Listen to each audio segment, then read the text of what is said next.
ये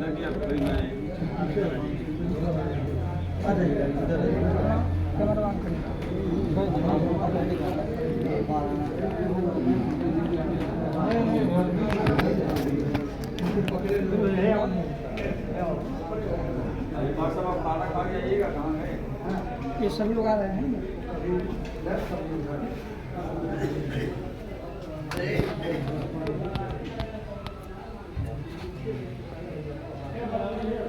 दिख रहा है ना, दिख रहा है, मोबाइल से निकाल लीजिए।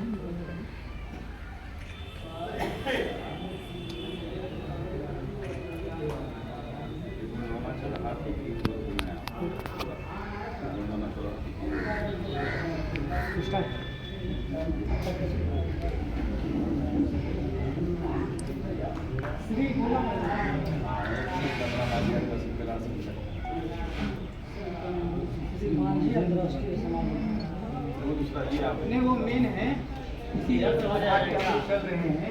ये हमारा राष्ट्रीय और समिति का पंजीयन प्रमाण है। मतलब किसको मैं उसको लेके श्री मांझी का राष्ट्रीय सामाजिक कार्यक्रम 2025 व्यवस्था के लिए हम यहाँ पर आए हैं। तो आप लोगों को जो हमने समझा इस प्रकार से यहाँ हो रहा है, हम डिटेल करेंगे कि क्यों, इसलिए कब तक ये होगा। मैं पूछूंगा तो कृपया आप बोलिएगा, मतलब ठीक 2025 के प्रधान कार्यालय आप बताइएगा, मैं पूछूंगा।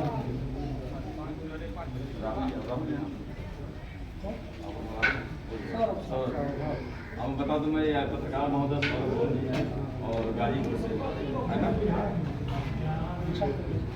साफ आ रहा है।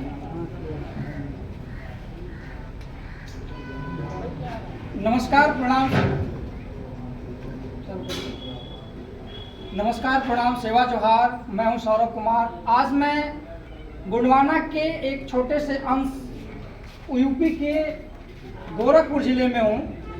यहाँ पे श्री मांझी अंतर्राष्ट्रीय सामाजिक आर्थिक न्याय 2025 के माध्यम से एक कार्यक्रम रखा गया था। यहाँ अभी कुछ विशेष कपड़े में लोग हैं, टोपी लगाए हुए हैं, तीर धनुष लिए हुए हैं, भाले के साथ भी है। इनसे हम जानने का प्रयास करेंगे, यहाँ क्षेत्रीय लोग भी हैं, कि आखिर किस विषय पे इनका आज का कार्यक्रम था। सबसे पहले मेरे चैनल में आपका बहुत बहुत स्वागत है।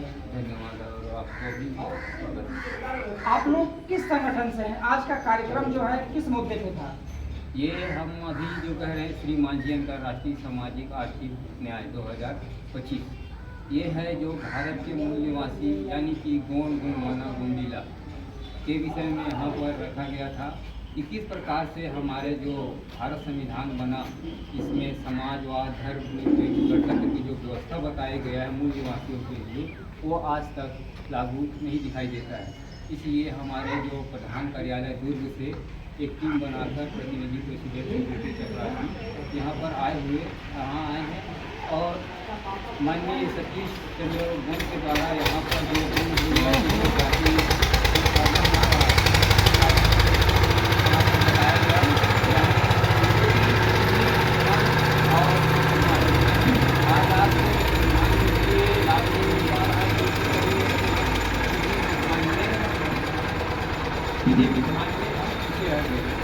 क्योंकि जो व्यवस्था है, व्यवस्था है या भारत जो कृषि प्रधान देश है, वो किसानों का है। और आज हम अधिकारी, कर्मचारी, नेता, मंत्री इस प्रकार से जुडिशियल व्यवस्था में हैं, क्योंकि भारत इंडिया नॉन जुडिशियल है, गैर न्यायिक है। यहाँ पर किसी भी प्रकार की जो सामान्य कार्ड धारक विदेशी नागरिक का पहचान है, तो जुडिशियल व्यवस्था की पॉलिटिकल की जरूरत नहीं है। हम एक दूसरे को सामाजिक मनोनीत करते हैं कि हमारे समाज का 5 गांव का मुखिया ये रहेगा, 5 गांव का मुखिया वो रहेगा, 10 गांव का मुखिया रहेगा। इस प्रकार से हमारे लिए पॉलिटिकल चुनाव व्यवस्था नहीं है, हमारे में सामाजिक व्यवस्था है। जैसे अभी भारत में लोकतंत्र है, संविधान से देश चलता है, तो आप लोग आदिवासी हैं तो संविधान से ऊपर हैं, संविधान में कुछ विशेष प्रावधान है या आप लोग भारत के लिए स्पेशल हैं?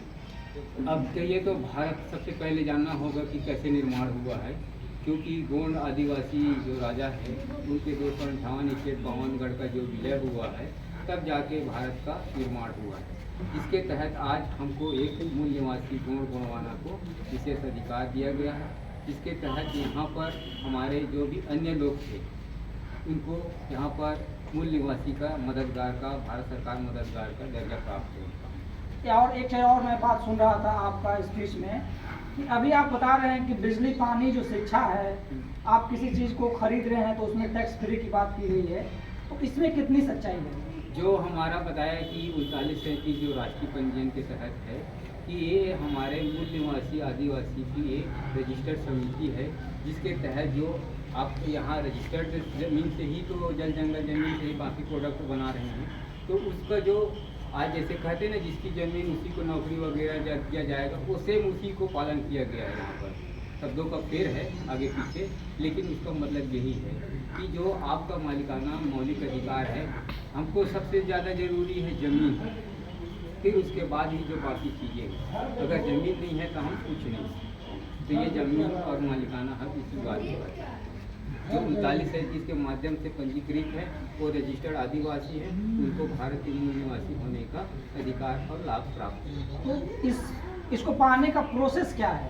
प्रोसेस जैसे कि आप अभी लोकसभा विधानसभा की धारा के तहत एक कानून में जुड़ते हैं, जनगणना में जुड़ते हैं, उसी प्रकार हमारा मूल धारा का एक जनगणना है, जिसके माध्यम से आपको जुड़ना होगा कि आप 20 गाँव के अंतर्गत में आ रहे हैं, 40 गाँव के अंतर्गत में आ रहे हैं या जिला तहसील के अंतर्गत में आ रहे हैं। इस प्रकार से पूरे देश में हमारा जनगणना और इसी प्रकार से इसमें शामिल हो सकते हैं।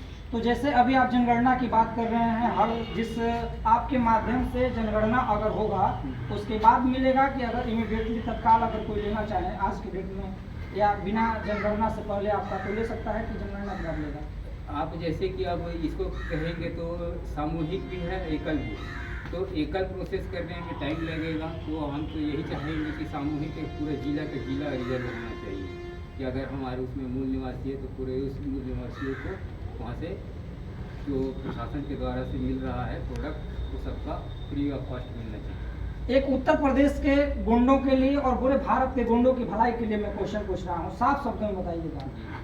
यहाँ बहुत सारे गुंड हैं जो आदिवासी रीति रिवाज कल्चर को नहीं मानते हैं, उनको सिर्फ जाति प्रमाण पत्र चाहिए, जाति प्रमाण पत्र के लिए ही गुण हैं, बाकी आदिवासी जनजाति रीति रिवाज कल्चर से कोई मतलब नहीं है। तो उसके लिए जनगणना में क्या प्रावधान है? उसको भी लिया जाएगा कि उसको छोड़ दिया जाएगा?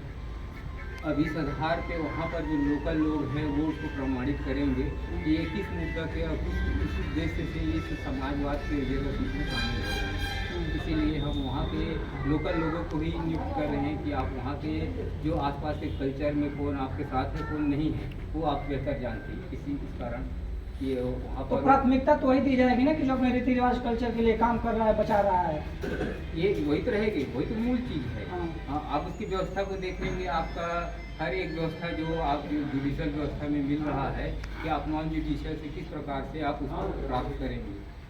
और एक चीज़ और मैं जानना चाहूँगा, जैसे आप बताए हैं कि जल जंगल जमीन का जो वारिस है मूल आदिवासी ही है यहाँ पे, और एक चीज़ स्पष्ट शब्दों में बताइएगा कि विदेशी कौन है? ब्राह्मण जो है विदेशी है कि भारत का मूल निवासी है?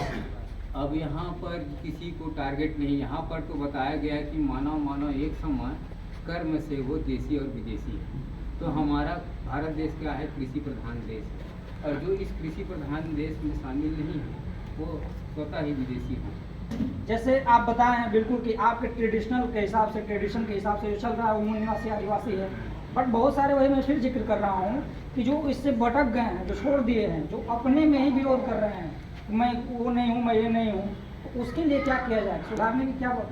तो वर्तमान परिस्थितियों को देखा जाएगा और जो जिस तरह से तत्कालिक निराकरण करेंगे वो लागू होगा, क्योंकि समाज ही बनाएगा और समाज ही बिगाड़ेगा। अच्छा, आप सही बताएं, लेकिन बहुत सारे समाज में 80% या 70% ऐसे लोग हैं जिनको जाति तो चाहिए, जाति के लिए गुण है, लेकिन और काम के लिए गुण नहीं है, उनको लाइन पे कैसे लाया जाए? कोई सुझाव देंगे आप? अब ये तो है कि कितने लोगों को आप बटोरोगे, जो साथ चल रहा है उसे वही को लेके चलना पड़ेगा, क्योंकि मांझी सरकार बोलते थे। नहीं, बटोरने की बात नहीं है, देखिए आप थोड़ा सा वो हो रहे हैं, जैसे वो कह रहा है कि मैं गुंड हूँ, मुँह से कह रहा है, लेकिन वो जो उसकी आपका जो अभी बताए हैं जो ट्रेडिशनल है, परंपरा है, जो लॉ एंड कस्टमरी रूल जो है, लॉ है हमारा गोंडवाना का, उसको लोग फॉलो नहीं कर रहे हैं, तो उसके लिए समाज क्या करेगा? आप क्या सुझाव देंगे? अब यही कहेंगे कि घर वापसी करिए, एक मौका दो मौका आपको दिया जा रहा है, उसके बाद तो आपको प्रकृति भी मौका नहीं देगा। देखिए अभी ये राष्ट्रीय अध्यक्ष हैं सचिव। अच्छा सचिव हैं। अभी इस जिस संगठन से अभी यहाँ पे मीटिंग हुआ था, लोग आए हुए थे, उसके ये सचिव हैं। ये साफ शब्दों में बता रहे हैं कि अगर जनगणना होगा, अगर आप आदिवासी रीति रिवाज कल्चर को मान रहे हैं, तो एक मैं अभी इनकी स्पीच से सुना, जैसे लग रहा है कि गारंटी दे रहे हैं कि अगर आपके रीति रिवाज से चलेगा तो उसको 100% फ्री शिक्षा, फ्री टैक्स, फ्री जल जंगल जमीन में जो पट्टा की बात है, मालिकाना हक है, वो मिलेगा। एक चीज़ और हम जानना चाहेंगे कि आपका जो ये संगठन है भारत के कितने राज्यों में काम कर रहा है अभी प्रेजेंट में, और इसकी स्थापना कब हुई थी? अब ये कहिए तो ये तो 50 करोड़ वर्षों की परंपरा को बता रहे हैं, और जिसपे से अभी हम जान रहे हैं 1905 से कि जो हमारी सरकार चलते आ रहे हैं उसको, और उसके पूर्व भूमकाल वगैरह में या जो आज़ादी के संगठन जो बने थे उसमें सब शामिल हुए हैं। उस आधार पे चलते चलते आज ये 2025 तक ये चला आया है। अभी आप लोगों का जो ड्रेस है बिल्कुल उत्तर प्रदेश या यहाँ के शासन प्रशासन में जो लोग नियुक्त होते हैं उस प्रकार का है, तो आप लोगों को ये कब मिला है और यही आप लोग क्यों चुनाव किए हैं? आपका जो ये बिल्ला लगा हुआ है ये क्या संकेत करता है? हाँ, जैसे कि मैं बता रहा था कि ये जो ताज है यहाँ पर लिखा है 1951, जो गोंड थे वो गोंडवाना के थे, जब उनको भारत निर्माण हुआ तब यहाँ के मूल निवासी अधिकार होने का ये ताज दिया गया। और जो गुमराह गोंड हैं, जैसे अपने कल्चर से भटके हुए हैं, तो एक डायरेक्ट मैं बात पूछना चाहूँगा कि गोंड की पहचान क्या है? जैसे बहुत लोग नहीं जानते हैं, पूछने पे कुछ और कोई बताता है, कुछ और बताता है, तो कम से कम 3 से 5 ऐसे एटलीस्ट बताइए बेसिक है कि गोंड की पहचान जिसमें आप निकल जाती है। वो यहाँ पर हम देख रहे हैं तो सीधा एक शब्द है प्राकृतिक पूजक।